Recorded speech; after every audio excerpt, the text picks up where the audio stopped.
দর্শক সালাম এবং শুভেচ্ছা। শুরুতে আপনাদেরকে প্রশ্ন করতে চাই যে এই যে ধর্ষণ বিরোধী আন্দোলন বা সারা দেশে ধর্ষণ নিয়ে যে নবজাগরণ, এইটাকে লাকিকে গ্রেফতার, লাকিকে অ্যারেস্ট, এই দিয়ে কি ধামাচাপা দেওয়ার চেষ্টা চলছে? কোনো একটা অংশ যেসব ব্যর্থতার কারণে ধর্ষণ এই জায়গায় এসে দাঁড়িয়েছে, যাদেরকে উস্কানি দেওয়ার কারণে দেশে ধর্ষণ এই পর্যায়ে এসে দাঁড়িয়েছে, তাদেরকে সেভ করার জন্যে এখন কি ফোকাস করা হচ্ছে যে লাকিকে অ্যারেস্ট করতে হবে? লাকিকে অ্যারেস্ট করতে হলে ঢাকঢোল পেটানোর কি আছে? আচ্ছা, এখানে দুই রকম ইঙ্গিত আছে কিনা দেখেন। আমি আগেই স্বীকার করে নিই, এটা লাকির নেতৃত্বে হোক আর যার নেতৃত্বেই হোক, সেই যে পুলিশ অফিসার মাসুদ, সম্ভবত মাসুম সাহেব না মামুন সাহেব, তাকে এডিসি, তাকে যেভাবে লাঞ্ছিত করা হয়েছে, যেভাবে গায়ে হাত তোলা হয়েছে, কাজটা ঠিক নয়। উনিও পাল্টা কিছু ভূমিকা নিয়েছিলেন, কিন্তু মোট বিচারে, শেষ বিচারে একজন পুলিশ কর্মকর্তাকে এইভাবে নাজেহাল করা এবং দৌড়ে গিয়ে নিজেরা এক্সাইটেড হয়ে এগিয়ে গিয়ে তাদেরকে মারা অবশ্যই স্পর্শকাতর জায়গা। প্রধান উপদেষ্টা সে যেই মেরুরেই হোক, তার যেই ধারণাই হোক, এটা একটা চেয়ার, সেই জায়গার ভেতরে গিয়ে ব্যারিকেড ভাঙার ফলে পুলিশ অ্যাকশানে যে যায়নি, এটাই তো অনেক। আচ্ছা, অন্যায়, সেটা যদি লাকিও করে থাকে অন্যায়, কিন্তু ঘটনা হচ্ছে লাকির সে অন্যায়ে লাকিকে তখন অ্যারেস্ট না করে, পুলিশ উদ্যোগী হয়ে তাকে গ্রেফতার না করে, তারপরে আরেক পার্টিকে লেলিয়ে দিল। ওই পার্টি এখন বলছে শাহবাগী শাহবাগী শাহবাগী। তোমরা কারা? তোমরাও তো শাহবাগী। সারা দেশের মানুষ শাহবাগীকে কমনভাবেই চেনে। গণজাগরণ মঞ্চ একসময় বিতর্কিত হয়েছে, তাকেও যেভাবে মানুষ বিতর্কিতভাবে চিনেছে। তোমাদেরকে যারা ৫ আগস্টে, জুলাই মাসে কোটা বিরোধী, বৈষম্য বিরোধী আন্দোলনের কথা বলে এখন রাজনীতির খোরাকি হয়ে দাঁড়িয়েছ, দেশের মানুষকে রাজনীতির গুটি বানিয়ে ফেলেছো, তোমাদেরকেও তো শাহবাগী বলা হয়। দেখেন, মধ্যরাতে ঢাকা বিশ্ববিদ্যালয়ের ছাত্রছাত্রীরা তারা বিক্ষোভ করেছে লাকির অ্যারেস্টে। আরে লাকি তো এক বজ্র কণ্ঠ, একদম একদম তৃণমূল থেকে উঠে আসা। লাকিকে নিয়ে লাকি কি করেছে, কিভাবে ফেসিবাদকে বাঁচিয়ে রেখেছেন, আর বিশাল এখন বিস্তর গবেষণা। দিনে দিনে তো আপনাদের 7 মাস গেছে, আপনারা তো খুঁজে খুঁজে এরকম কি ফেসিবাদের কত দোসর খুঁজে বের করেছেন, যে দোসর না তাকেও দোসর বানিয়েছেন। এতদিন লাকিকে ধরেন নেই কেন? এখন লাকি ধর্ষণ বিরোধী এই আন্দোলনে গিয়ে ভূমিকা রাখছে, এখন লাকির প্রতি আপনাদের টার্গেট কেন? আপনাদের গদির টনক নড়ে যাচ্ছিল? যার শেল্টারে, যার জন্য আপনারা কাজ করছেন, তার গায়ে হাত পড়ে লাকির স্লোগান গিয়ে বাড়ি খাচ্ছে সেই জন্যে? আমি লাকির পক্ষেও সাফাই গাইতে বইনি।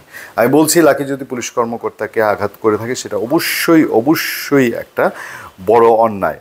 কিন্তু সেই অন্যায়কে সামনে এনে, সেই অন্যায়কে পৃষ্ঠপোষকতা বা সেই অন্যায়কে বিক্রি করে আরেকটা অন্যায়কে ধামাচাপা দেওয়ার চেষ্টা, সেটা কত বড় অন্যায়?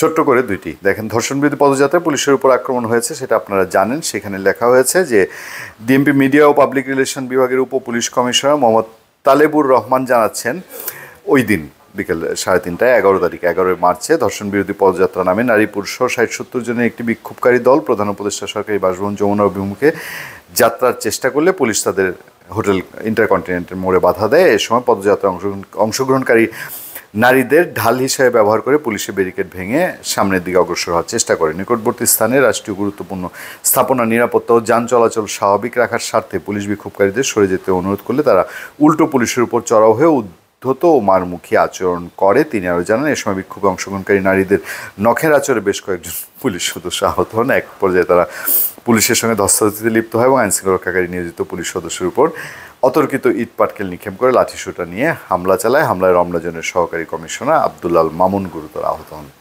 পুলিশের প্রেস রিলিজ আমি আপনাদের সামনে অতটা নির্ভরযোগ্যভাবে তুলে, কারণ বাংলাদেশের পুলিশের প্রেস রিলিজের 12টা বাজিয়ে গেছে হোসেন মোহাম্মদ এরশাদ সাহেব।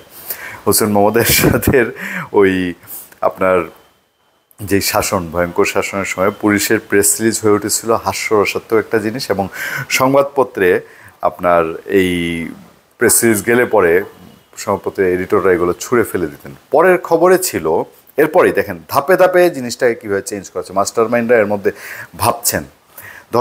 ওই ঘটনা ঘটেছে দুপুরে। তারপরে ধর্ষণ বিরোধী পদযাত্রা, রমনার এসি মামুনকে 24 ঘন্টার মধ্যে অপসারণের দাবি। এর মধ্যে আবার মামুনকে অপসারণের দাবি উঠেছে।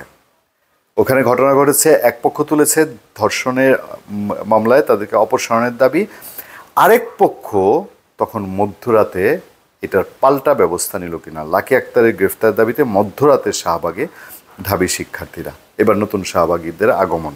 গণজাগরণ মঞ্চের সংগঠক লাকি আক্তারকে ফেসিবাদী আখ্যা দিয়ে তাকে গ্রেফতারের দাবিতে মিছিল নিয়ে শাহবাগ মোড়ে অবস্থান কর্মসূচি পালন করেছে ঢাকা বিশ্ববিদ্যালয়ের শিক্ষার্থীরা। তার এই লাকি আক্তারের গ্রেফতারে 24 ঘন্টা সময় বেঁধে দিয়েছে। ধরে নিচ্ছি লাকি আক্তার হয়তো অ্যারেস্ট হওয়ার মুখে।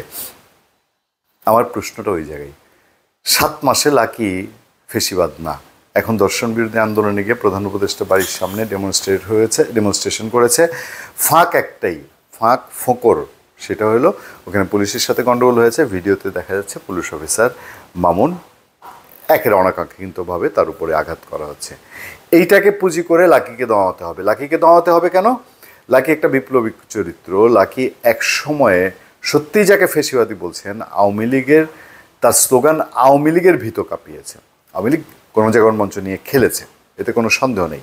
সাংঘাতিক রকম খেলেছে। একসময় গণজাগরণ মঞ্চকে সে আলগোস্তে তার কাছে তুলে এনে তার রাজনৈতিক ফায়দা হাসিলও ব্যবহার করতে পেরেছে। কিন্তু একটা বড় স্রোত, বড় অংশ, এই যে এবার 5 আগস্টে যারা হয়েছে, একটা বড় স্রোত, বড় অংশ, তারা গিয়েছে তাদের আবেগ ভালোবাসা দেশের টানে ভেতরে খেলে খেলে খেলে খেলে মাক্খান রুটিটা এখন খাচ্ছে অন্য পার্টি। গণজাগরণ মঞ্চেও লাখ লাখ মানুষ গিয়েছে তার আবেগ মুক্তিযুদ্ধের চেতনা থেকে, মাঝখান থেকে আওয়ামী লীগ আলগোস্তে তার একটা সুবিধা বের করে নিয়েছে। রাজনীতি তো সবাই করে। এখন ওই যে বলি, বাংলাদেশে এখন কাউকে সাইজ করতে হলে আপনি ফেসিবাদ সিলটা লাগান অবান্তরভাবে। এবং লাকি যে যদি ভুলও করে থাকে, অন্যায় করে থাকে প্রধান উপদেষ্টার বাসভবনের সামনে, সেইটাকে ব্যবহার করে ধর্ষণের বিরুদ্ধে যে আন্দোলনটা, সেইটার কি টুটি চেপে ধরার কোনো একটা প্রক্রিয়া চলছে? ধন্যবাদ সবাইকে। সত্য, করুণা এবং সহনশীলতার সাথে আপনাদের সাথে আমি আতিক রহমান পূর্ণিয়া।